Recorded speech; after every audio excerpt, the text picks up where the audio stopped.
We're gonna paint with Josh. We're gonna paint with Josh. Put the boom boom into my heart. Set my soul sky high when your painting show starts. Paint with Josh into my brain. He's gonna paint, paint, paint till he drives us insane. Something's bugging you, something ain't right. Your best friend told you what he painted last night. Slept just in your bed. I love that freaking intro song. It's so awesome.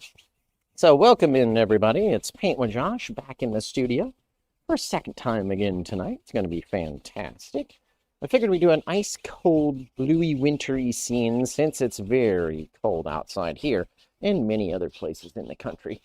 Figured we'd do something topical and paint something icy cold. So we have our 18 by 20 inch 18 by 24 inch canvas that we're taking and covering with our liquid white, right?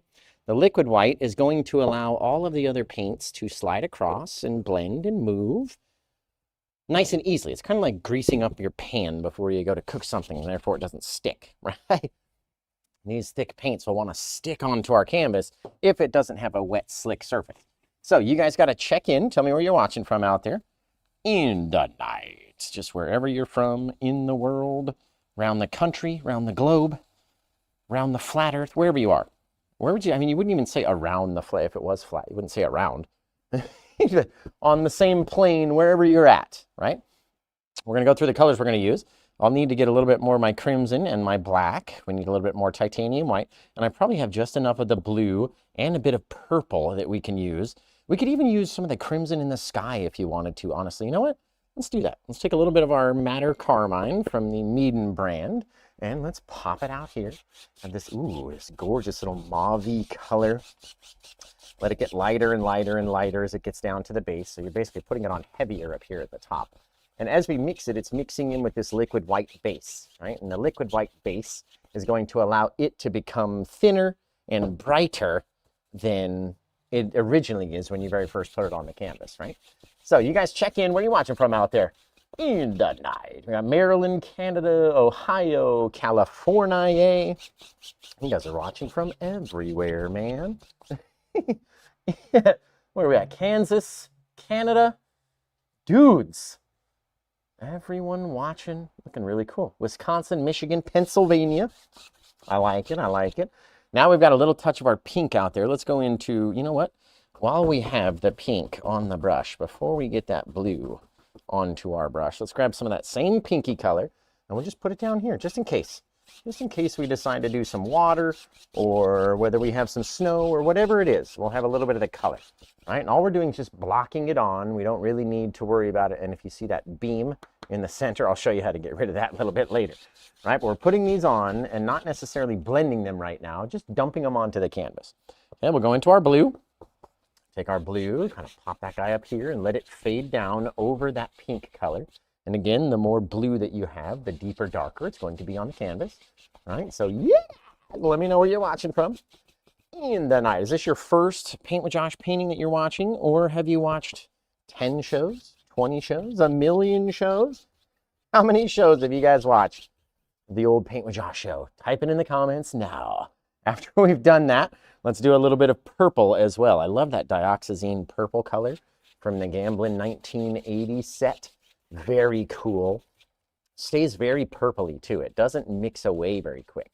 And so you need a lot of pressure mixing with that liquid white base in order for the purple to change into a brighter kind of a purple. All depends on the 3 Ps of Paint with Josh. And we talk about them all the time, right? What are the 3 Ps of Paint with Josh? Does anybody out there watching know what the 3 Ps are? And as you can see, we're basically mirroring our sky from top to bottom, right? And then we'll go blend it all out and see what it looks like. But what are the 3 Ps of Paint with Josh? As I wash off this brush, you guys let me know in the night. Oh, potatoes, pancakes, potatoes, and pretty flowers. Those are P's, but they are not the 3 Ps. Scotty O knows paint, pressure, and practice. True, but now everybody knows the 3 Ps. Okay, so we're going to wash off my brush. We're going to dab it off on a paper towel. Make sure it's pretty dry. Doesn't have to be 100% dry. Paint pressure and perspective. It says Chantal over there on Facebook. Very close. Perspective is the fourth P that we don't really talk about unless we really get into something, right? But the three basic P's are paint, pressure, and practice. Pepperoni pizza pillows. I like that too. I mean, it sounds like something I would sleep on. Now, when I go to start blending my canvas, I'm going to start in the brightest area first, which is down here in between all those, where it's got that liquid white base. You can also tell I'm pushing, like Alien trying to come out of the canvas. I'm pushing it towards us so that it is not touching that beam anymore. You can even see my hand in there kind of rolling up and through. If you're pushing out this way, very lightly, right, then your brush can't touch that beam and the beam will disappear, right, because the brush isn't smacking against it anymore. See how it's gone already out of there? So same thing as we start to go. Out here, you don't really have to crisscross it as much. And each canvas is a little different, right? Some are more floppy and less tightly stretched, and some are more tense and more tightly stretched. Right? So it all depends on the canvas. A lot of times when they have that beam in the back, it's needed back there. They don't just put it back there for no reason. So don't take it out, right? Just kind of push a little harder towards us as you're blending and you'll make that little beam go away. Right? Blend our blue down over our pinky sky.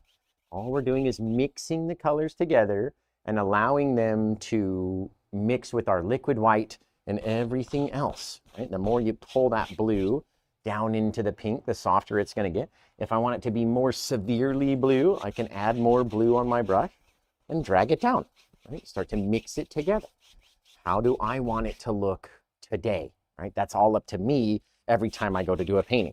So same thing up in here into our purple. Now, the more that I crisscross this purple, the lighter it's going to get because it's constantly mixing with the liquid white base. So if it becomes too bright in its purpliness, we can get a bit of black or a little bit more purple, right? Up to you. Put it on there. If you're going to put it up there, let's put it down here as well. And then we'll just mix it. So you get that little bit of fadedness to it, right? A little deeper, darker color. And the more that we mix that color, the more it's going to want to grow ever downwards and cover up our pinky area. So it's up to us how much of that color gets to come down, right? How bright do we want it to be? How dark? You want to put a little bit of black up here? You can do it, yeah. Yeah. Did he put the brush with his other hand? Sorry, did he push with his other hand behind the canvas to get rid of the beam? Exactly, right? My other hand, the beam is right in the middle, so my other hand, I've slid it between the canvas and the beam, and I'm pushing out towards us as I'm blending, right? That gets rid of this thing, because the more you push on it, the more it shows. Right? But if I can push outwards with this hand, pushing against the canvas, okay, and then blend that area, you can get that beam to kind of disappear, right? All up to us and how we're pushing on it. All the amount of pressure that we're pushing, right? If the canvas is nice and wavy, then you need to push back against it because we're pushing in with a lot of force to blend all these paints together, right? Your sky can look exactly how you want your sky to be. Maybe I'll take a bit more blue and a bit more purpley, and we'll put it down underneath here and then just blend it out, right? Leaving it a little heavier in some places, a little darker, a little lighter. All these things up to us every time. See, that's very cool. Now you can add a little bit of bright cloud over the top of that guy or underneath him since our light source is way down here in this painting, right? Brightest part of the sky. So if we started up here, and we said, you know what if we wanted this whole big bit of white just right in there, trying to keep it white on the bottom and then blending it back across this area, right? What if it was out there and you had a little bit of puff and all this stuff gets blended away? And the only thing we really keep is this edge along the front, which doesn't have to be perfect, right? It doesn't have to be anything. It's an old cloud out there. So as we mix it and spin it back over that darker color, leaving our lighter color out onto the front, you get differences, little cool little bits, right? Little things, all up to us and how hard we're pushing on it. If I decide I didn't like it and I wanted to push extra hard on it, I could make it disappear, right? However I want it to look. Guys, seriously, what if we want to change directions? So you know what? I don't want it to be going up this way. What if I wanted it to go up this way and just cut through all that nastiness? I need a lot of paint if I'm going to go up and do this, because it's going to blend away, right? It's going to disappear. It's going to blend. It's going to move. The more I mix it with those darker colors, the crazier it's going to get. Okay. So again, if I came up here and I started mixing up this little guy, just making it softer than its original, you know, brush marks and all that stuff. And instead of mushing it up there, we're just going across it to soften it down just a bit, remembering that it is a background detail. You're not going to be worried about what the clouds look like too terribly much by the time we get into our mountain section that's going to come right underneath these guys, right? So don't really worry about it, right? The more you worry, the worse it's going to be. The more you're going to be stressing about making it perfect.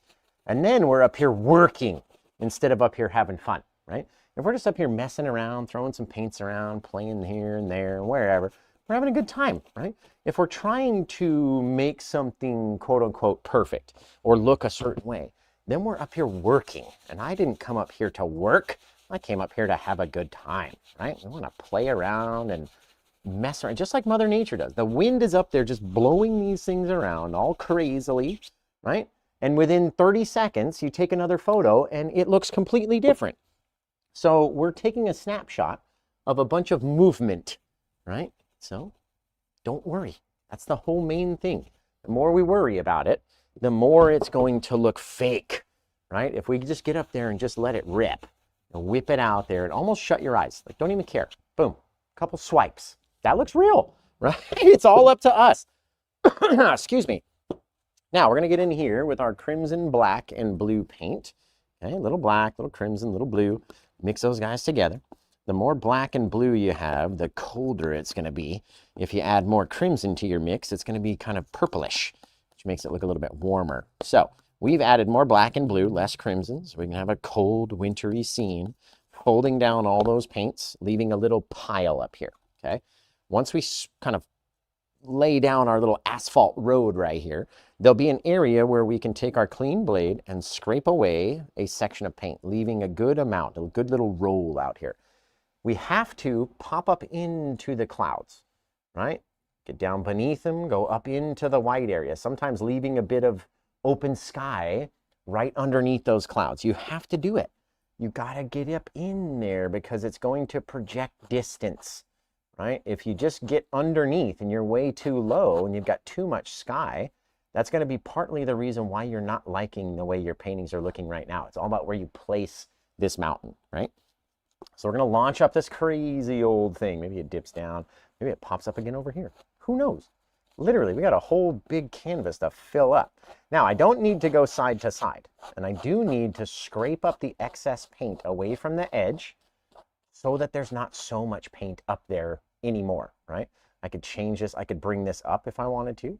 We could change this little angle so it's not such of a dip. Right? We could project it up again so it's not so much of a crazy dip. We could do all these things as many times as we wanted to. We could come fix this little guy now and adjust this little space and all of a sudden change how that mountain looks, right? How do you feel like it looks? Are we running commercials in this one? Okay, so you guys hang for like 30 seconds and we'll run this cool little commercial. We'll be right back after these words.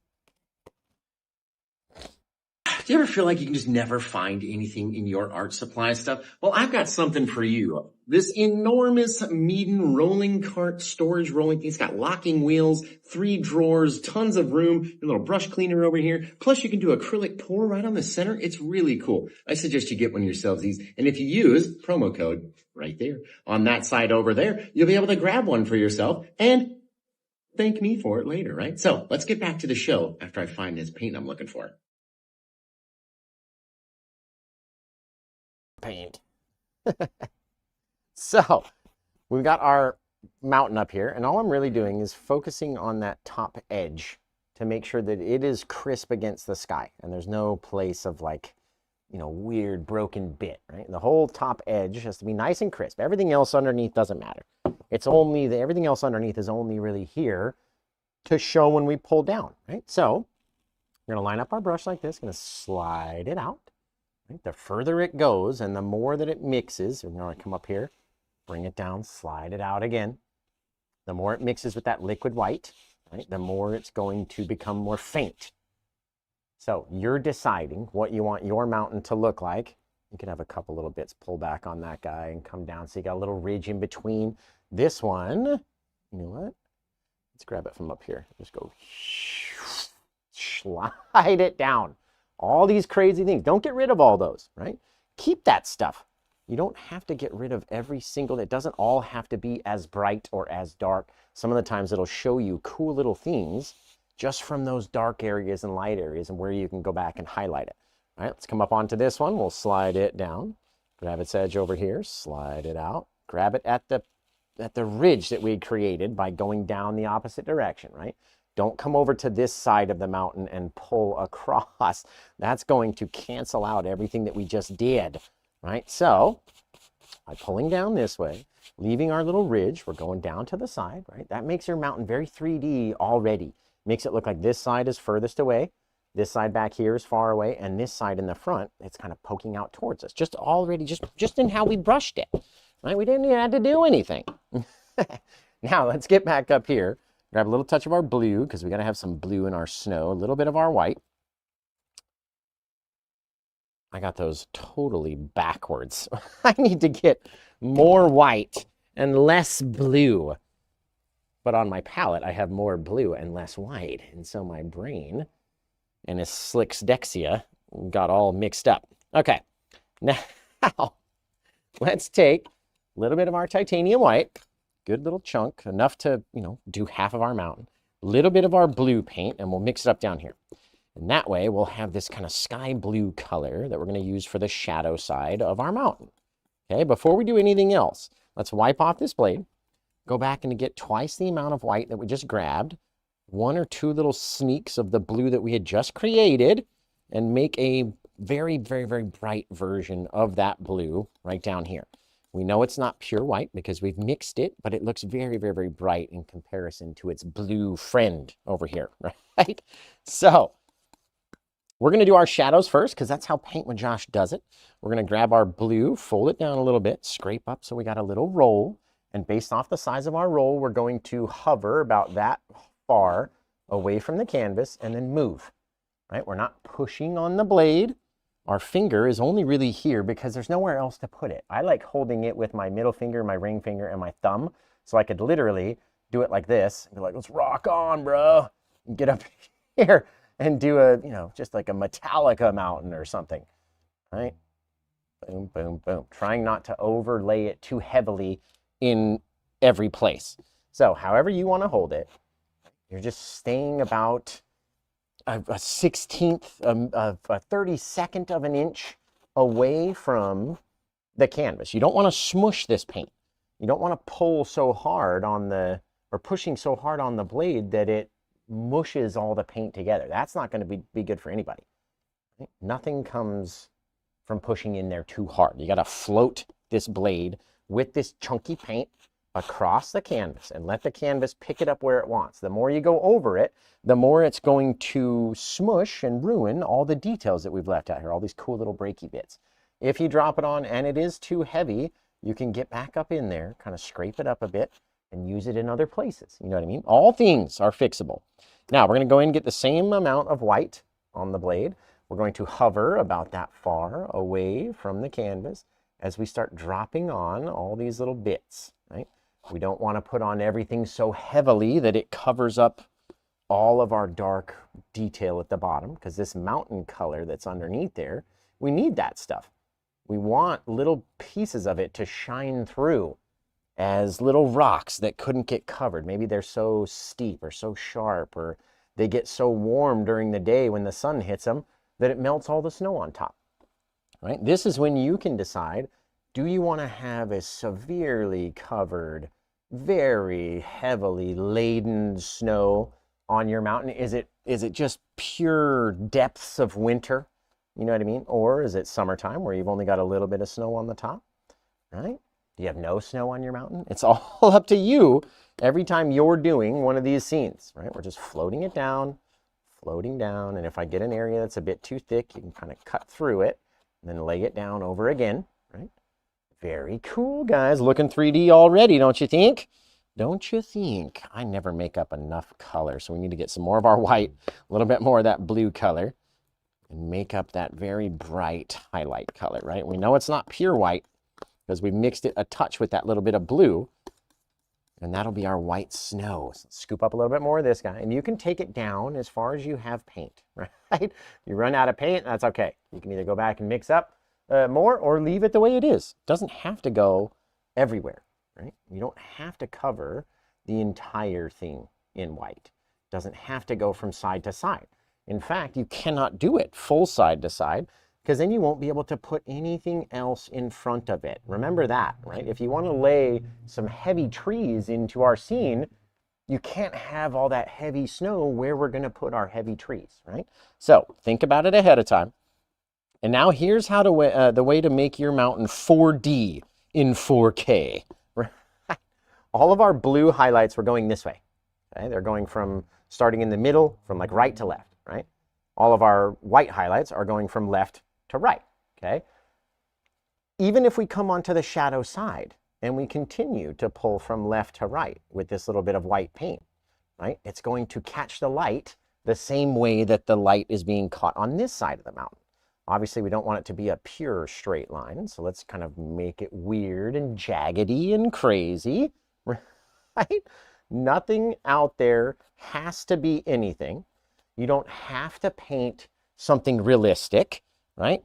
London was saying the other day, Paint with Josh doesn't even paint anything realistic. I'm not a realism painter, right? I'm a surrealism painter. Like you can imagine this place is out there somewhere, right? You don't have to paint everything with the exact colors that they would be in nature, right? To still make something that looks really cool. Now we're going to take the last little bit of our of our bluey snow, because we have to throw just a bit of that blue snow off of the backside of this guy, right? Creating another little ridge, another little peak. Anytime you have a bit of light color, you have to have a bit of that blue come off of its backside, right? Now, you don't necessarily need it to be so sharp like that. So if it is, let's just make it weirder, right? Pop a couple of little things up there. Be a little weird. Who cares, man? It's more fun being weird anyway. I'm weird. Boom, drop on that blue, right? You got to have a little bit of blue underneath. What's up? Huh? Oh, I thought you were making a gesture or something. I'm weird. Oh, London's weird too. No. So's Yvonne. Everybody's weird. Oh, I'm not weird? No. Oh, I'm okay. I thought I was. Okay. Now, if we ever get into a place where you get too much bright blue, right? You can go back over there with that kind of mountain mixture, that same kind of dark paint that we had created, and then let it massage its way in, changing the color. You don't want to just put it up there full blast, right? You got to go over it and let it massage its way in there and get a little bit darker in your color. That's very cool. Very, very cool, guys. Pop up another little thing. You can do it, right? Totally up to us what it looks like every time. Now, let's get over here, and we're going to take our 2-inch brush, okay, big old 2-inch monster, dab it off on a paper towel so we know that it's not too full of paint, right? It's still going to look like there's paint on there, but about 98% of all of it has been dumped off onto our paper towel. That way we can get in here very lightly, right? We're holding it very flat to the canvas. And a lot of times I try to hold it to where my fingers don't even overhang the brush handle so that we can get very close, right? You can judge your pressure a lot easier here than if you're out here trying to sweep it this way. You're going to push too hard. The bristles are going to bend, and that's going to smear everything. You know what I mean? So very light, going up there, right? Going the opposite way that we came down. So let's say we had a double-sided tool. This one's not as fun, but we'll come down this way like that, and then we'd have to go up this way with the brush. You know what I mean? Just as soft as you can possibly do it. So gently and lightly, right? And we'll same thing off of this white side, just so like we're not trying to move the paint. We're not trying to brush it. We're just trying to soften it by grazing across it a little bit, like the wind blowing over a bit of sand, like just a little bit, okay? Then we're going to turn the brush, come back up the blue side, like we were doing before on our white side, but flowing up the opposite way to which way we came down with our palette tool. Right? And all that does is kind of soften the base so that we can get in there and rough it up or makes it softer so that your trees aren't fighting against all of that if you decide not to make the misty area, right? In our instance, we're going to tap into the paint and start tapping it outwards, outwards, outwards, outwards, filling that area with a bit more mistiness, a bit harder to see is all it is, right? We're not adding any paint to it. We're just allowing this paint, by tapping it and massaging it into the canvas, to mix in with the liquid white and the colors underneath and the base paint and everything, right? That's what makes the mist. It's not any excess paint that you have to add. You're just making it harder to see these details, right? Obviously, the mountain continues growing in all these ways, but we don't have to paint the whole thing, right? All you have to do is give the indication that there is continuing land going this way. It's just too hard to see. We can't, we're focusing right here, right? Our camera has taken a snapshot and focused right there.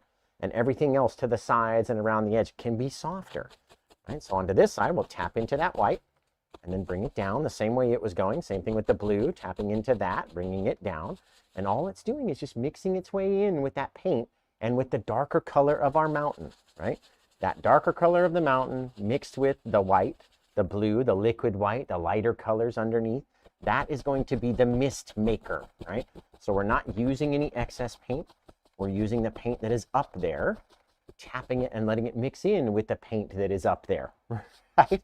The more you mix it in, the more it becomes indiscernible where the bottom of the mountain is now. And you can't tell anymore where it is, just kind of floating out there in this mistiness, right? That makes it cooler. Now as well, say you go like this and you go, oh no, Josh, I went up above my horizon a little bit. That's okay. You can make mist come from above the mountain. Or if you've got a little thick line right there and you take that and push up on it, just a little bit, just drag it up like a 1/4 inch, might look like a bunch of trees on the top up there, right? All up to us. What do we feel like it should look today? Any area that we're touching with our brush right here is going to be softer now. It's not as thick as all this crazy chunk is up here, right? It's much more like the untouched or barely painted section of our canvas. That way we can then lay something else on top of it, right? So I'm going to mix up a whole bunch of Paint with Josh plaque. You guys are going to sit back, relax, and check out these cool commercials that we have for you. And let me know what you think about them, right? Maybe I need to make up some more. Who knows? But I'm not going to know unless you guys tell me. So we'll see you right after these words. Have you watched like 1,000 Paint with Josh videos and you just can't seem to get it right? Let's do a virtual class where I can show you how to use the brush, show you how to contact the canvas, pick up the camera, and show you angles you've never seen before in a Paint with Josh video. So check out the site, scroll down a little bit, see the calendar, book your date and your time, pick a virtual class, and then we'll meet up via video call. I'll email you and everything's going to be fantastic. So let's get back to the show and see what we've been up to while we've been gone. Oh no, we're back to the show and I'm in the paint box digging around trying to find some more colors. It happens all the time. So everybody, again, you got to check in. Let me know where you're watching from. And let me know if this is the first time you're watching a Paint with Josh show or not. You could just be like, yes, it is, or no, it's my 1,000,000th time watching a Paint with Josh show. I would believe you if you said that. Oh, man. Wow, he has his own commercials. Isn't that cool? Aren't they neat? It's just a little break, something different that no one else is doing that kind of separates old ugly Paint with Josh from the rest of the crowd, right? And it was all London's idea too, to do little commercials like that. So, yeah, where are you guys from? Remember, you can get this painting. You can grab it right here live on the show in front of everybody. Activate the light party, and you get to title the painting, plus you get a free gift if you grab it during the live show. Remember that.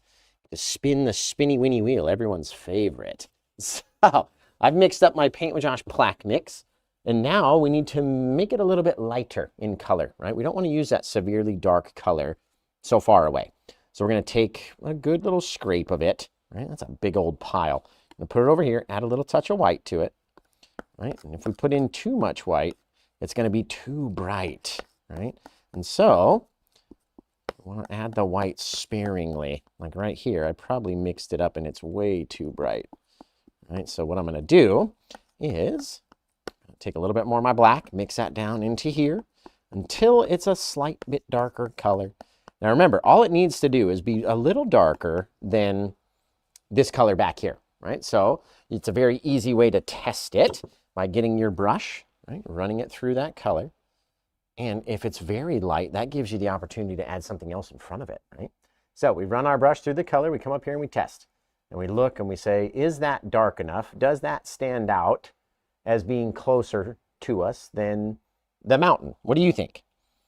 What do you think? Because the lighter this color is back here, right, the more that our foreground colors are going to stand out as being darker and closer because this is a lighter color. Now, that doesn't mean that it needs to be white back here. You know what I mean? You still have to have that darkness, that contrast from our lighter misty area into a darker bit of forest, right? But it doesn't need to be pure dark. And if it is, then everything in our foreground is not going to stand out anymore. A little bit more paint. Remember to stay away from that heavy white snow or the blue snow or whatever color the snow is.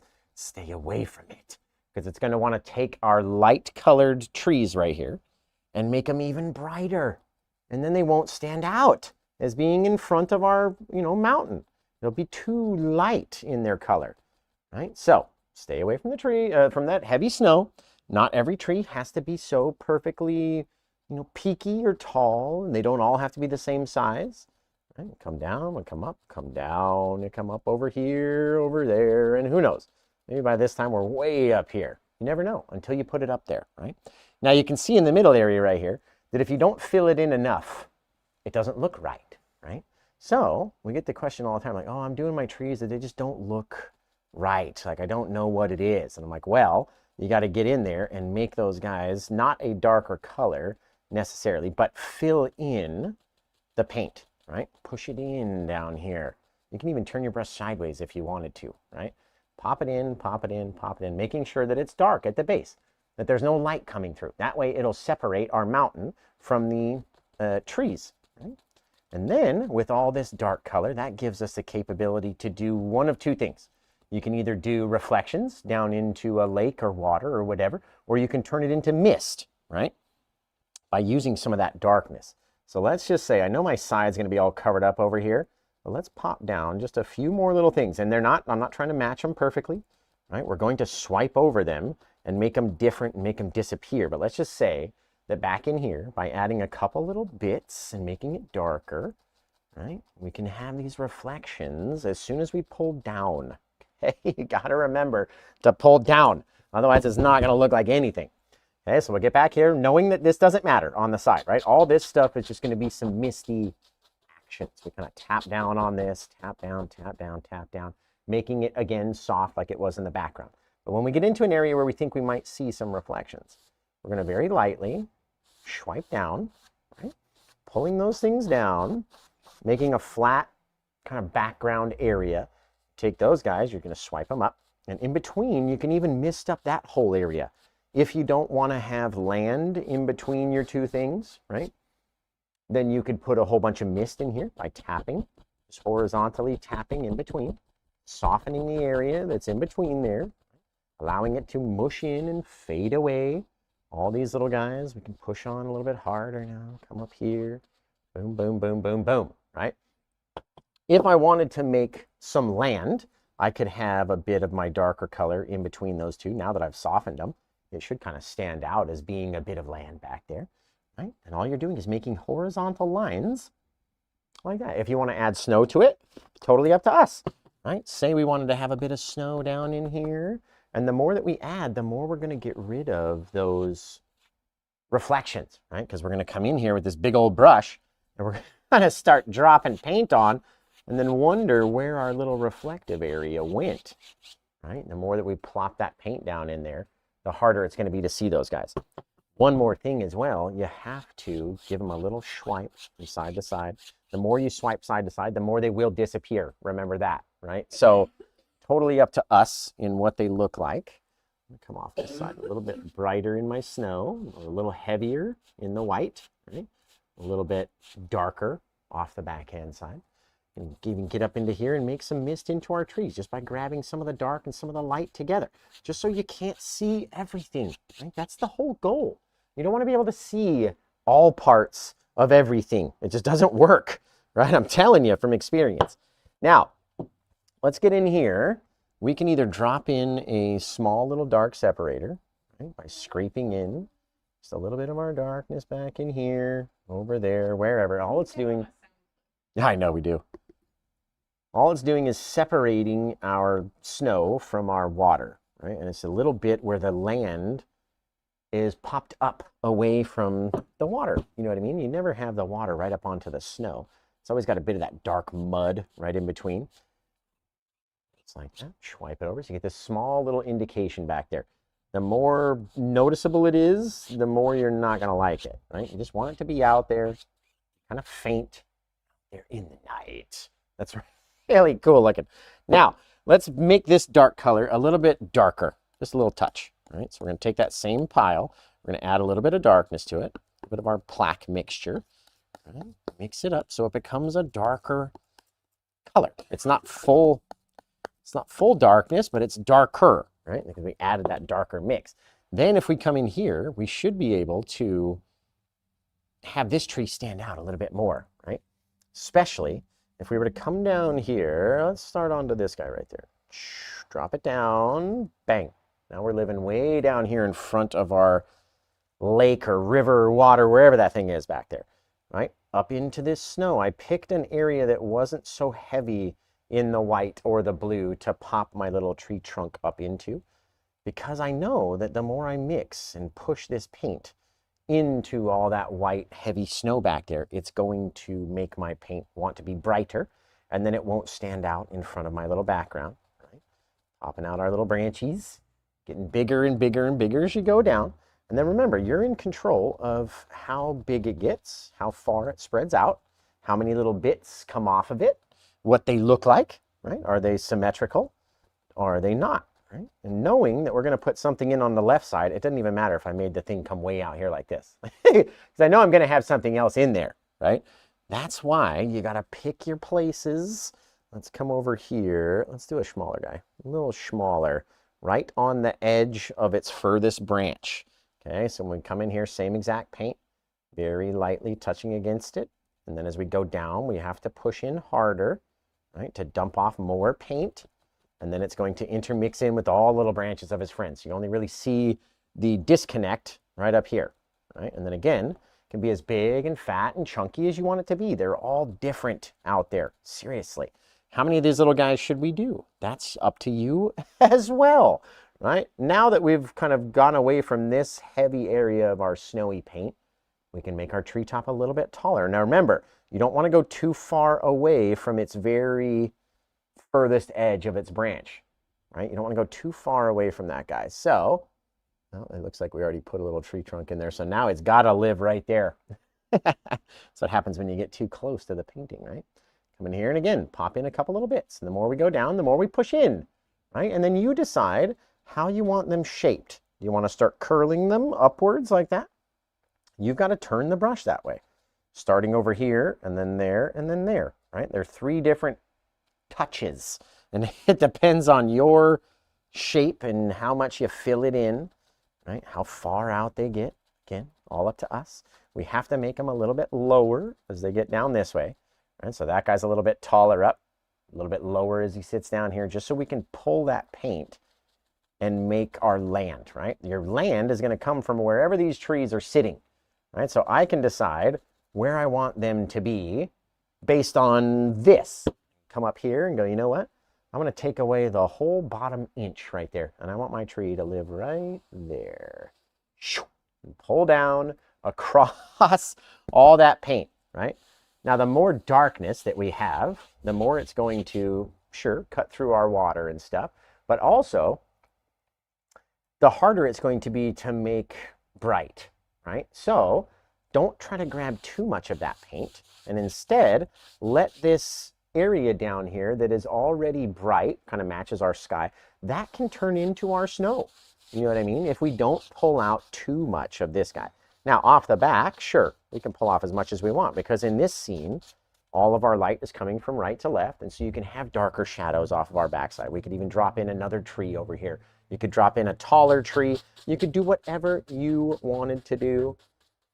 Boom, boom. Right? Creating a little bit of mist back here, softening those trees. and then we'll put in another guy, but we got to mix up a little bit more paint. Oh, let's get this thing in here, making it a little darker, but I know I don't want to just add all of this paint, right, without adding a little bit of white. Otherwise, it's not going to match that color too well, and it'll be much darker and make it look like it's just much, much, much closer. There we go. That looks good right there. So let's go in for our final tree on this side anyway. Remember, you guys can have this painting right here. All you have to do is be the first person over there, grab it for yourself, and then come back here and tell us what to title it, right? What should we name this painting? Well, that is up to whoever purchases it during the live show. Now, if it doesn't get purchased during the live show, that's okay, right? We still got to come up with an idea as a group, right? So start thinking of an idea on what you might call this painting. And like I said, if you like it, by the time that we get finished, you can grab it. I mean, you can grab it right this second. I mean, I would before somebody else does, especially now that we're talking about it. I would get over there and secure it for my own self. But I'm selfish like that. I don't want to let anybody else have a shot at it. I want to get it, right? Very cool, very cool. And again, you can have little gaps and little things, but make sure the trunk area is kind of filled in, right? So you can't see through at least the trunky part of our painting. And the more and more we go down, the more you're popping out, getting bigger branches and bigger things, right? Doesn't even have to go off the edge of the canvas. These don't have to continue getting bigger. You can go and cut in and then come back out. All up to you. Seriously, what do you feel like today? Feel like making them a little bit bigger? Then go ahead. It's all up to us. Right now, again, we've brought him down further than we need to. So we can grab a little bit of his base. Where basically, you can even toss the snow up into them in different places, right? To make it look like it's blowing in between. Now there's a little bit of gap, all because we pulled a little bit different angle from different spots, right? To make it look a little bit more depthy. Now, if you're sliding all that paint back up in here, right, and you haven't really used too much of the darkness, then we should be able to come in there with some titanium white and really launch in some snow, right? So if we have our snow, bang, down like that, right? Don't worry about what it looks like right against the edge of the trees, because you're going to swipe towards it and then pull away right as you get into that tree. That's going to make it look like the wind is sweeping the snow up into those trees. And even with that one bright line, even though we didn't add any extra snow down here, doesn't that look like snow? Am I crazy? It's okay, you guys can tell me if I am, right? Do we want to have even more depth down here? What if we grab the snow from a slightly different angle, right? So now it's not so steep, otherwise it would have been down like that. And we flatten it out, filling in this spot, making this place a little brighter, feeding it up into our trees and pulling away, right? Leaving the differences. So you got light, dark, light, dark. What if we did another one? It just looks like it's just screaming for another little bit, again, at a different angle. So very steep, slightly less, pretty flat, right? That's going to help you as far as making your perspective, that fourth P that we talk about sometimes, right? All these are at a different angle, slightly, right? First one's the steepest anyway. This one's a little bit less steep, and then this one's a little bit less steep, pulling down that way, right? That'll give you a cool little bit of depth, having that light and dark space. Very neat. That's neat. Now, let's go put in one more tree, okay? And for this guy, or at least one more on this side. This side looks very empty over here. We're going to need to mix up a little bit more of our plaque mix. So I'm going to get black and crimson and blue. You guys are going to sit back, watch this cool little commercial that we got for you coming up. I was giving London a chance to finish so I could be stalling. Coming up. But yeah, let me know what you think about these cool little commercials. And we'll see your comments right after these words. Hey guys, it's PaintWithJosh back in the studio with you today, taking a break from editing to talk about our Glitter Mix candles. Absolutely fantastic, super unique jars, more than 65 different scents that you can find if you head over to their site. Check it out, get your favorite, let us know which one you got when you come back, and let's pop over to the show and see what we've been missing while we've been gone. Man, this one is coming out so gorgeous, you guys, quite honestly. Okay. Now, what we're going to do is we've mixed up a little bit more of our plaque mix, and this is just a pure plaque darkness, okay? That way it should be darker than any of the other trees that we've painted so far. And it should stand out as being closest, right? So if we plop in, I mean, we could do whatever. We could do a bunch on this side. Depends on what you think about your water back there. You want to save it? You want to get rid of it? It's totally up to us. What if we had a little guy and he was right there, just missing the heaviest part of that snow, right? I didn't want to go in and fight all that snow right there. So you had to miss a little bit of it. Get up here very lightly, tapping on little teeny tiny things, just to make it different than a straight line, right?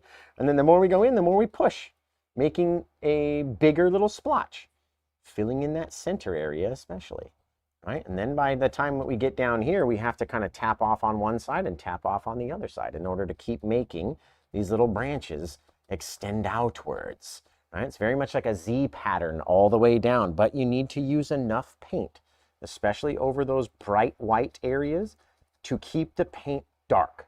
If the paint becomes white or light gray by mixing over all of that white, then we've lost all of the depth in this tree anyway, right? Not every branch has to be perfect. It almost looks better when they are imperfect, right? Each one does not have to be the same distance or darkness or whatever. Totally up to us, honestly. How do you want yours looking that day? Because you could probably paint, well, we did one painting with 17 of these trees in one painting. All of them look different, right? Totally up to me, what I feel like. What do I feel like today? Maybe we got just a little baby guy right there. Sneaking him down straight through the branches of my other tree, right? And then by the time that we put branches onto this guy, then it's going to cover up some of those other branches, right? Leaving a new little opening that maybe I like a little bit better than my other guy. And like I said, when they crisscross, make sure you fill in all that space. That's why we put them that close, so that we can fill in that space and get rid of those gaps in between. I like it. I like it, guys. Dude, should we throw one more on there and we'll get lucky, number 7? Maybe if we put 7 trees into this one, somebody might grab it. You never know. We've been on a streak. Well, a drought. They say a streak is a good thing. We've been on a drought. That's the wrong side to be on.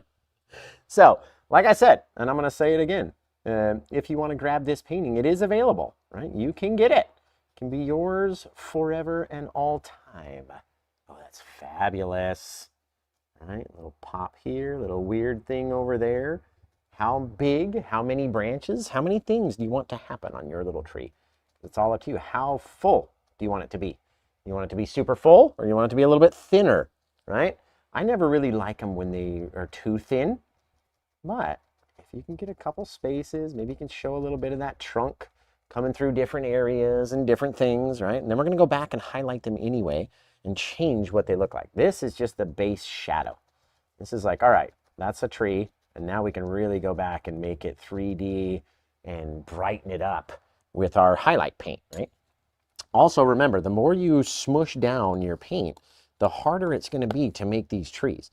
You need to have that little like Hershey's Kiss pile so that you can get some texture on that brush, right? You need that texture to be able to stick to the canvas, right? If you're pushing your brush against the canvas and nothing is sticking to it, then you know you don't have enough paint on that brush, right? You got to get up there and really allow it to adhere to the canvas with all that texture, right? You're kind of pushing it against here, sticking it on, trying to load up as much as you can so it stays dark, right? Filling in those areas because it's just a base shadow. And then we'll go back. Did I just wipe white paint or any paint on my nose? Okay. All we need is a little base shadow out there, okay? Then again, we're going to start up a little higher up here than we think we need to. We're going to pull it down against the grain, against all these other angles that are going this way. We're going to pull these guys down and sort of match up with them. You can even make like a little valley in there by the time you get done. All right, so we've started up here. Now let's move over one spot. So instead of being here, we're moving over and dropping down 1/4 inch. Bang, pulling down underneath, right? So now, if we do it again, we'll go over, drop down 1/4 inch, pull this way, until we get up here to the very front. And that way you should at least have some land underneath your trees, right? Versus the trees just coming or falling straight off the canvas with nothing underneath them. I've never really liked that. So if you have a couple little bits, maybe we can make it through, get down to the lake and cast in a line, you guys. So let me know, what should we title this one? God, that looks so stinking neat, my friends. I like that one, dude. I think if we made up just one more little pile and we tossed in a little bush right up here in the front left, I think that'll really seal in this bottom corner, right? Plus, it'll give us another chance to make a brush dirty, which is always our favoriteest thing. So we'll get in here, pop in this little bush with the bushy brush and fill in the darkness until it's very, very dark at the back, right? Back here needs to be heavily enough that it doesn't look brighter than the front section. That'll really make this bottom area stand out. And then especially if you give it a couple little drags underneath, just again, starting from a higher point, working down to a lower point, you get this cool little thing. We can walk out through here. You want to change the angle too? That's fine. Start it up here, right? Get rid of that whole little last piece that we had, because we can always feed the white snow back up to it, right? And then work it down and down and down. So you got more land underneath. Right? Maybe we take this guy, walk around it, come through here. Maybe we're just feeding ourselves down to the lake. Very cool. Now, again, got to have that white pretty heavily because we're fighting against all those shadows and all this heavy paint down here. So we're going to have our heavy white down there. Remember to leave the shadows of our tree that are coming down this way. And then our white snow is going that way. And it depends on how much you can get on your brush. It'll depend on how bright it stays, right? If it's very heavy on your brush, it's going to be very bright. And the more that we mix it with that dark paint, the more it's going to settle down, right? All up to us. And remember, you can grab this one if you go to my place, pwj.info or paintwithjosh.com out there. And then again, don't worry about your trees, right? I was looking at I went out and looked at a tree the other day. This tree looked like a beginner's tree. Like there was no, like all the branches, it was like this branch was this long and then this one was the same and it was the same. And it was just like this crazy looking thing that you would look at, that did look like a beginner had painted it, right? And I'm always saying like, oh, don't do this. Make sure the trees look like this. When literally you can do whatever because it exists out there somewhere. You know what I mean? Every tree. And that brings me to another comment. Somebody said, I think it was on Facebook. They were like, oh, I have a book of all the trees on Earth, and this tree isn't in there. And I'm like, okay, whatever. Do I really want to fight? Like, do I have the energy or not? And today it was not. And so, that thing was funny though. Veil of the Silent Peaks. That's cool, Ivan. But if you want to be sure that your title gets chosen, you really got to go grab this painting.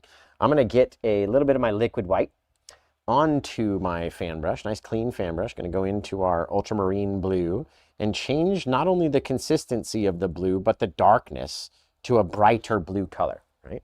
We're going to get in here, start tapping and just leaving little indications of blue in different splotches, right, down the tree. Don't need to cover everything. We're not trying to make the tree totally blue. I want there to be dark spaces in between said tree, right? Down around the bottom, maybe his friend is kind of overshadowing himself. So we can put a couple little blue bits down there, a couple little blue bits down here. But we don't want to do too many blue bits everywhere. The tree has to catch light, right? So if you cover the entire tree blue, then you're not going to be able to go back over it with your white. Right? Also, your tree is going to be very flat if it's just all blue. We have to have that darker space in there. Those dark spaces are where all the little critters get to live and hang out and grow up, right? And if we get rid of all those little spaces, where's Thumper supposed to go hide? Seriously, any Bambi fans out there? No, I haven't seen it in like 40 years either. It's fine. But where's he supposed to hide? If we don't have any dark spots or any spaces where something could just jump in there real quick and hide in the shadows, right? So don't cover everything with too much snow or snowy, bluey highlights, right? Again, all things are in our control. We get to do whatever we want to do, but I'm telling you, if you cover up too many things with too many blue little splotches, right, then you're going to regret it later. You are going to look at it and go, oh, it's too bright. I don't like how it looks now because of this reason, or because I lost all my little dark separations in between all those bits of blue, right? I've done it. That's how I know, guys, because I've been there. Done it before, and I've said, oh man, I ruined that one by putting on too much little blue bits. Now you have to go back and try to add more darkness over all that wet paint and those highlights. It makes it much more difficult. So I'm trying to tell you from experience, over my 2,255 paintings now, which is insane. 2255 is the number of this painting. If you were looking at grabbing it out of the old shopperooshki, it's over there. You can go check it out. So same thing, a little bit of blue onto my brush. I don't want to cover up too many things. I don't want to put on too many blue bits over all those shadowy bits. And I don't want to connect them too much. I want to leave some space in between. I'm going to show you why.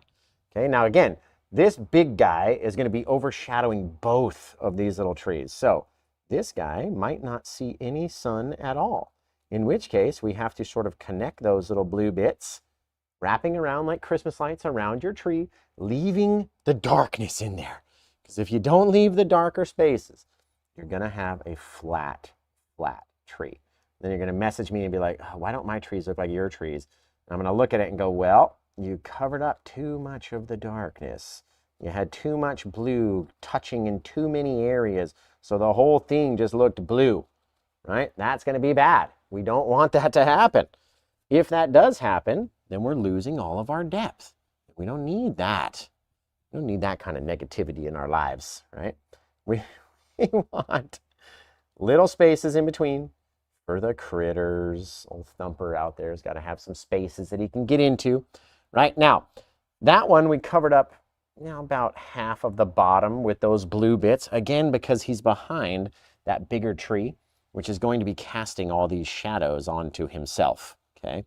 So on this big guy, we'll be able to show you it's pretty much down the middle without being perfectly down the middle. You know what I mean? Again, I'm just tapping at it and making a Z pattern back and forth. Boom, dropping down and down and down and down as we go, tapping in, tapping in, tapping in, making sure that they're not everywhere. If I'm tapping over and over on the same place, it's going to ruin it. Imagine that, right? Now, let's show you what these trees actually look like when we get this white paint on here. Yes, right. We'll get our liquid white again. Right? Oh, I don't have any titanium white, you guys. And it's time to take a commercial break anyway. So I'm going to go get some paint real quick out of the old box. You guys check out this really quick, awesome little Paint with Josh commercial. And we'll see you right after these words.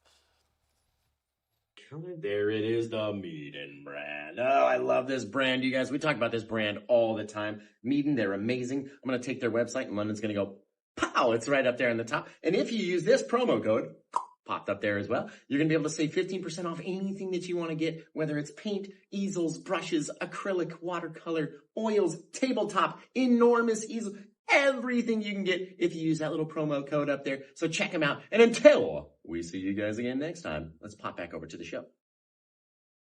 Back over to the show. I love that Paint with Josh guy. He's funny. He's a funny old looking guy. There we go. Perfection, guys. That looks really cool. Take a little touch of my blue paint and add that into my little snowy color down here, just to give it a little different fade. There. Oh, that's nice. That's really cool. Okay, so I've taken my liquid white onto my fan brush. We're going to go into our titanium white right over here, so we can pop in a couple details. Just a couple little details out there, right? So we're going to come in here, tap onto the tip top, and again, stay on the outside of the tree first, dropping on little bits of brightness, not trying to cover up too many things. And then we're going to come up the inside of the tree, and just about halfway, sometimes popping over half, will give you a really neat looking, depthy, crazily beautiful little tree, right? The more times that you smack that paint on there, the more chance that you're going to dump off something that's too big. And if it's too big, you're going to be the one that doesn't like it, okay? You can also, if it is too large, get back in there and darken it just by kind of tapping at it with your finger. Now, my whole brush, right, has a lot of white paint still left on it, but it's all trash paint right there. You can't use that anymore because in order to reach this, I have to push the brush in so hard to access that paint. When you can see there's a clear amount of darkness, the same amount actually, underneath that little white spot, right? So the harder, if I'm touching very lightly, it's not bright. I have to push in hard to access that paint. That means it's not usable. I can't use that stuff anymore.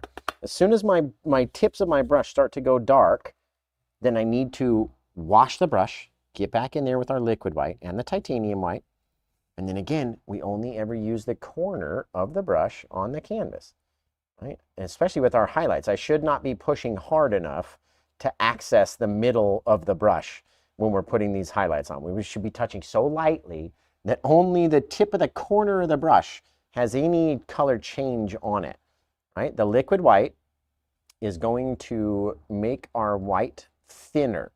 And if one thing Bob always said was that thin paint is going to stick to a thicker paint, right? And so if we can thin this paint down enough to just be able to tap against the canvas and have it come off, right? And not be overly bright or overly goopy. It's all about that right mixture of paint, right? And again, if you do get one that's too bright, tap at it a couple times. Sometimes one tap works perfectly. Sometimes you have to tap at it a couple times, right? Get it to however bright you want it to be. Again, all up to you and how you want these trees to look, right? The more that you push in, the more chance you're going to make mud, right? Because you're taking this very thin paint and mixing it and smushing it together with a very thick paint. And that's how you're going to mix mud together. It's basically like taking dirt and water and mixing them together, right? We got our dirt, our very heavy dark paint. We got our water, our very light thin paint. And if we mix them too much, we're going to make mud, right? And then nothing stands out anymore, right? This little guy, I mean, maybe he had a little touch, couple little tippy tappies he was catching on the one side, but they're not going to go down too far. Couple little bits, right? Little chipper chappers out there.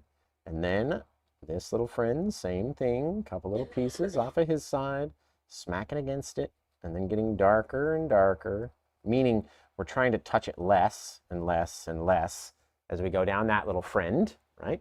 Again, how does it look? Do you got a couple that sneak over onto the shadowy side? All up to us, right? We're going to pop in a little trunk on that guy anyway. So we'll go wipe off our brush, do our last big one over here. And again, liquid white and titanium white. Don't just try to use one or the other because it's not going to work. Stay, when you have a big tree too, stay on the outside first, right? So see how these are going? We're tapping, tapping, tapping, tapping, tapping, tapping, tapping, tapping, making a weird little Z-shaped pattern. Each time we do so, the white paint on the corner of the brush is turning dark. Therefore, I've got to change back to that bright, fresh white side of the corner of the brush, right? And start dropping in more things. Now, depends on how much brightness I want on this tree, right? Can I make this brush last all the way on that tree, or do I need to go back and load it up again and then come back in and pop in another little detail versus trying to force it? So if I try to force it, it's just not going to work the same. It just doesn't look the same, and then it doesn't work the same, and then you're going, ugh, I had this perfect tree, and then I put on that one thing that was too much or too damn big and ruined the whole thing, right? So don't do that. That's what we're telling you right now. Now, let's take that bushy brush. We're going to go same thing, liquid white into our blue, but we're going into the heaviest part of the paint, the big pile, right? Trying to get that goopy stuff to come off the back side of our little brush or bush or whatever the heck this is down here. Right? Wipe that guy off, switch to the other side of the brush. So I had the blue on this side. Now we're putting the white up onto the top side. And again, the liquid white into the pile. You should have some brush marks in here. Then we'll come off of this guy, tap in a couple little bright bits. Right? So you got your bright over your dark. You got your blue over your dark. And in between all that, you got a cute little bush out there. right? Very cool, guys. I like it, dudes.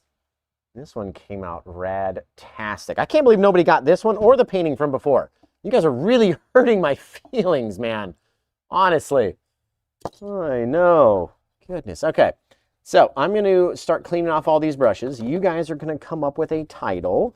What would you want to call this painting? Right? You have to tell us. I can't read your mind. So you got to tell me what you might want to call this painting. And I might do one more little thing for you guys just because you guys have been so cool. All right? We just do one more little detail for us. And who knows what that could be? Anybody out there? Do you think you have an idea on what I might choose to pop into this painting now that we're at this point? There's only a few things you could really do. Well, besides the birds. Besides that, I'm talking about another painted, besides that as well. Another painted detail. A penguin? No. A bench by the lake? That would have been a cool detail. A potato? No. A fence? Exactly. Terry, my guy. Terry knows, right? Let's get in here and scrape up a little bit of that darkness.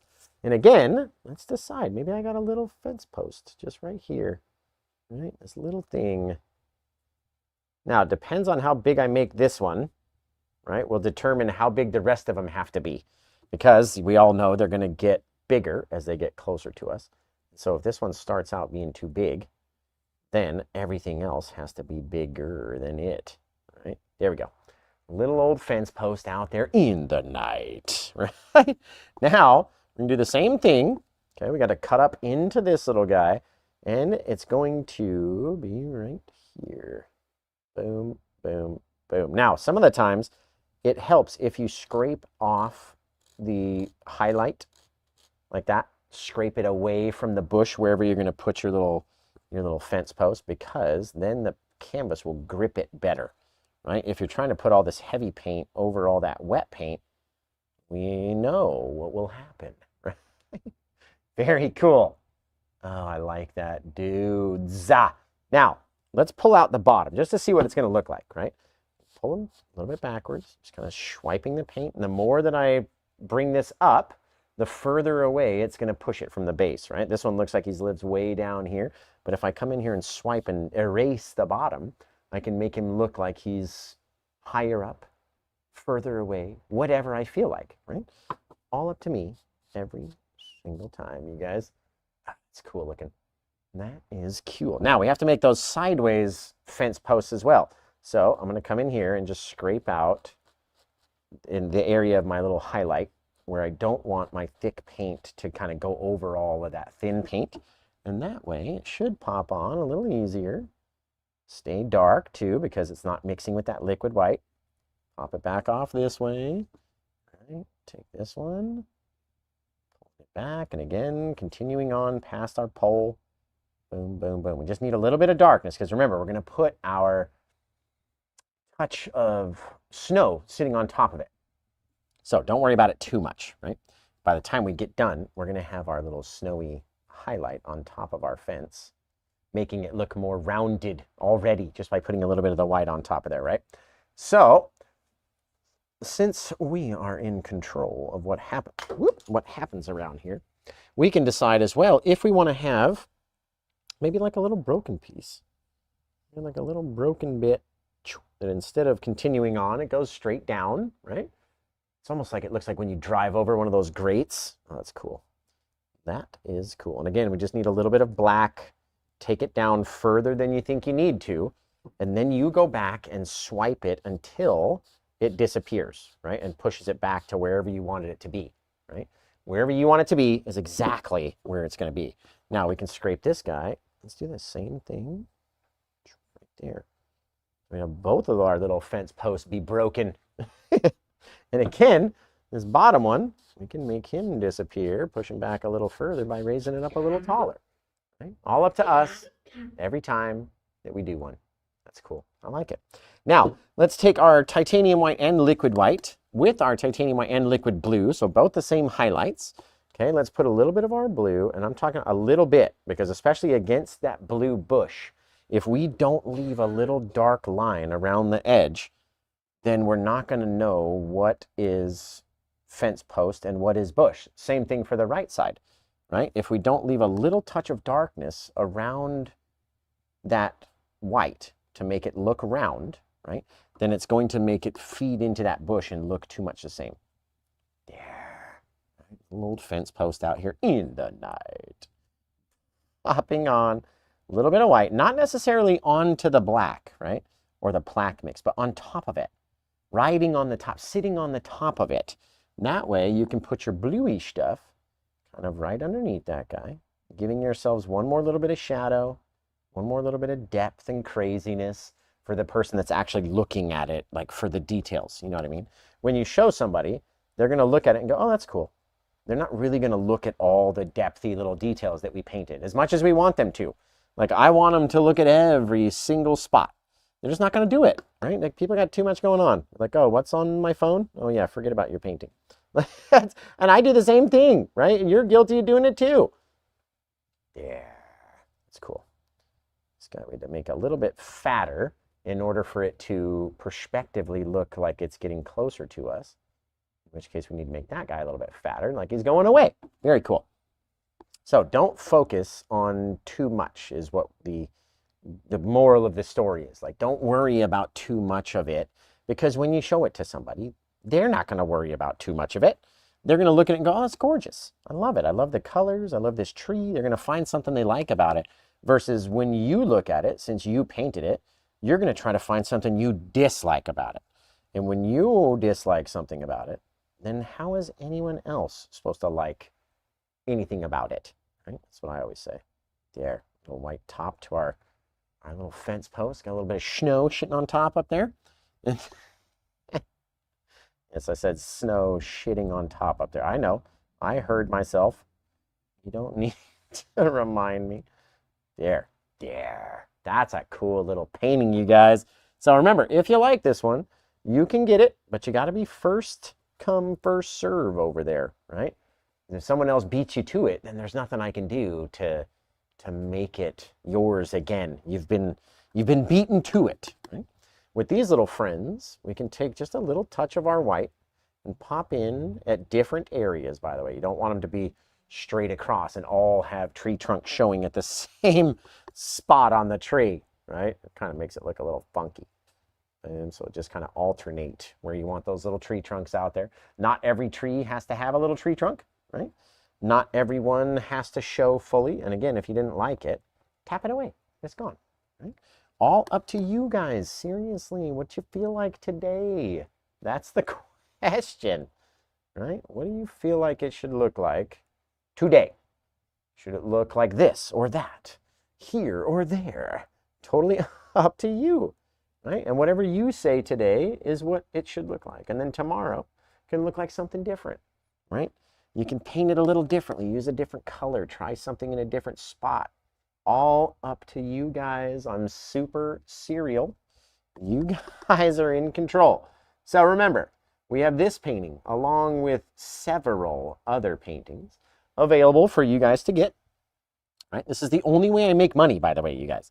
It's not like this is my side gig and I got a really good paying job and this is just what we do on the side and hope to make some extra money. Like this is it. And if we can't get it sorted out and get some paintings into some new hands, then we will not be doing live shows very much longer. Not from this location anyway. Right? So head over there, check out the stuff that we got available. Doesn't mean you have to get every one. Maybe if you grab one, maybe a poster print, maybe a hat, something. You know what I mean? It's going to help out much more than you might think anyway. You might be like, oh, Josh is just totally kicking butt and he doesn't need me. That's not true. We need everybody. You guys, especially all the top fans, all you fantastic people out there. So I am going to finish washing off these brushes. You guys are going to come up with a title for this painting. And like I said, if you want to grab it, you know where to go. The mods have been telling you where to go this entire time. London's behind the keyboard over there telling you where to go as well. So depending on where you're watching, right, it's either London telling you or the mods telling you how to find this painting. And then you just got to be the first person there, because once it does go, I can't help you anymore. That's it. There's only one. Only one. Now, I'm going to put that over there. I'm going to finish washing off these brushes. You guys come up with a title. Peace be still. I like that. Still. Mystery Lake, Evergreen Pass. That's cool. I like that. The Lone Fence. I like that one too. Excellent titlings, everybody. This and that. Perfection. Yeah. I'm technically challenged. How do we see your paintings and buy them? Well, Tony, it's very simple. You are watching over on the tubes, right? So maybe London could drop in a link or something that you can click on, or you just have to go to my website. Right now, when we're doing these live shows, they don't like when you try to make someone leave from watching the show and go somewhere else. So we have to be very careful in how we say things, right? But London, right there, just dropped in a link for you to click. If you want this painting, right, then it's the only listing there that doesn't have a photo, because we're literally doing it live. We haven't finished the show yet. We haven't been able to stop the show and take a picture and put it up, right? So it will look like me inside of a gold frame with a black background, purple writing and stuff, and it says like live social media show. The number will be 2255. That is this painting, right? If you want the one that we just did earlier in the show previous to this, that would be 2254, right? If you want the next painting, that's 2256. And so you got to judge where and which one you want. You can also find there's a little menu in the top that's got 3 lines, and you click on that and it'll say collections. You click on that, go down to the bottom, and it will say paintings and original artwork collection. That's the one you want to click on to just see paintings, right?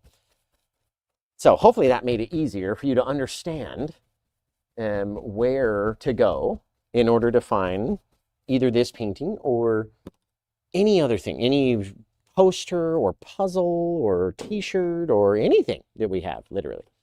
I've got so many different items over there that anyone can get, right? It will be easier with an app. We're going to get our app going, and then I think once you guys download the app, there'll be all sorts of different perks for having the app, where you'll be able to earn rewards points and exclusive content. You'll have, we can do little messages for people like Cameo and different stuff like that, like birthday messages and different things, all sorts of stuff. London and Yvonne were telling me earlier today, and that I've already forgotten because I'm in the middle of a live show. But all sorts of things we're going to be able to do with the app. So, and it'll be super easy to find the painting. You just download the PaintWithJosh app, and then you'll be able to get over there. Serenity Winter is a really cool title. Peace Be Still. Frozen in Time is excellent as well. Excellent. Yes. Where? Sorry? They're coming. I have to finish the painting and the cleanup before we put the signature on there, you guys. So lots of people are excited for the app. I'm excited for the app. Let's see. Pop this guy in over here. Right, we'll throw in the old cacaws out there in the night. Flying through the scene. Popping the old little JK down here in the corner. Fabulous. Excellent. A little bit more paint on the brush. There. So, you guys remember, this is all we do. I don't have any other form of income.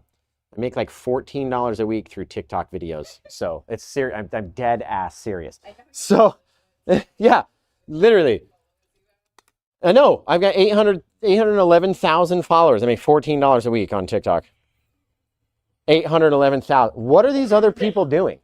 Like, what are these other people doing to make, you know, I just don't get it. But literally, not kidding. Show you, 14 bucks.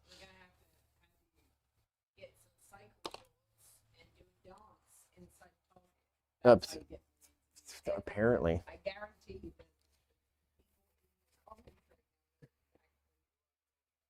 Yeah, but I mean, it's not even about views, right? Like, I get millions of views, but it's about, like, I don't know if they're getting more gifts during it, because I'm not this person that like sits in front and goes, oh my God, thank you for the gifts. Oh my God, oh, look at that goose. Oh my God, this. Like, I don't do that. That is so lame to me. I will never stoop to begging for gifts like that. I would rather trade you something really cool, right? And have you purchase it and then trade you this versus kind of standing up in front of the camera and begging random strangers to send me little animated little things. It's always irked me every time I see it. I can't stand it. It's just so much like I might as well just go outside and try to panhandle. Honestly, it's electronic panhandling. It's what it is to me anyway. So you're amazing. Thank you, Mally. I almost called you Molly. Mally, appreciate that. Dawn over the Forgotten Valley. So what's my website? They say over there, like my eyesight. Can someone pop that in for them? And then you can head over and check it out. So one of the perks of grabbing the painting during the live show is being able to name it, which you are just about to lose that perk because I'm about to come in here and name it my own self. I'm going to choose a title out of the comments versus you being able to tell me the title. So I'll give you one more minute. And if you want to grab this one during the live show, you can come back and tell us what to call it. Right? And if not, then I'm going to pick randomly from the comments section. So keep typing them in. Right? What would you think? And literally, like you go over there, you type in 3 W's, put the old period, and then type in pwj.info. And it'll take you straight over to my website. It's a little redirect. Sasquatch Lake, that's a cool one. I like that. Serenity Winter. Pinky Mountain Lake. I do like that. That's a cool title. But we're counting on someone out there. This one's going to look really neat with a light party too. To see how it would change in all the different colors. But again, can't activate the light party without somebody grabbing this painting during the live show. It's my one rule that I cannot break, no matter what. So, what do we got over here? Dawn over the Forgotten Valley. Pink with Josh. I like that. Girl tow truck driver. That's cool. Pink with Josh instead of Paint with Josh because it's pinky. I would call it more blue. I mean, there's more black on this than anything, right? But pink. Paint with purple Josh over here. The 3 soar. I like that. That's cool too. Me too. It's purple, I guess. The 3 soar is nice. Oh, geez Louise. Okay, I think I've given you guys enough time that if you wanted to grab this one, you would have gone over and you would have got it. So I'm going to choose from the comments, and we'll just have to see. Glacier Dreams is cool. We could call it Glacial Lake. Down by the lake. Path to the lake.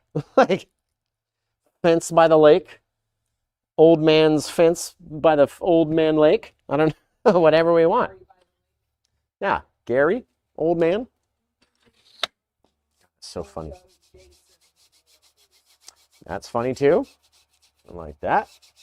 Okay, so we're going to flip it around. And we're going to call it the Forgotten Lake. I like that. I saw somebody say that up there. So remember, you can still grab this one. You can still activate the light party. What number is this? 55. You can still activate the light party and make everyone's Saturday even that much more amazing, right? You've just lost the opportunity to title the painting, and that's okay. The title doesn't very much matter. Painted on 1/24 of 2026. We're going to paint with Josh, of course, and then you have to add the final bit that you put at the end of every website ever. You put in my name, and then you put the ending to every website ever, and you'll get over to my website. Imagine that, all right?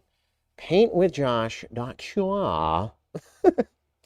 So, you guys have been amazing. Can't wait to see your versions of this painting. Not sure how we're going to resupply on any supplies if we can't sell any paintings this week. So, you guys have been fabulous. Send in your versions over to us on Facebook, which is at official Paint with Josh. And there are too many fake Paint with Josh pages out there. So make sure you're following the official one. Make sure you're sending in your versions to the official Paint with Josh page. And it's going to be amazing. I can't wait to see it. So beyond that, we've got tons of other tutorials available over on my YouTube. I've got lots and lots of other paintings available over on PaintWithJosh.com. And until I see you guys again next time, take care. The rest of a good day. And blah, blah. Well, that one came out amazing. I want to thank you guys for being here, liking, subscribing, tapping the screen, commenting, and interacting with me. It's all been fantastic. In the meantime, before we get to our next painting, be sure you check out PaintWithJosh.com because there's always something else to look at over there. So until I see you guys again next time, take care.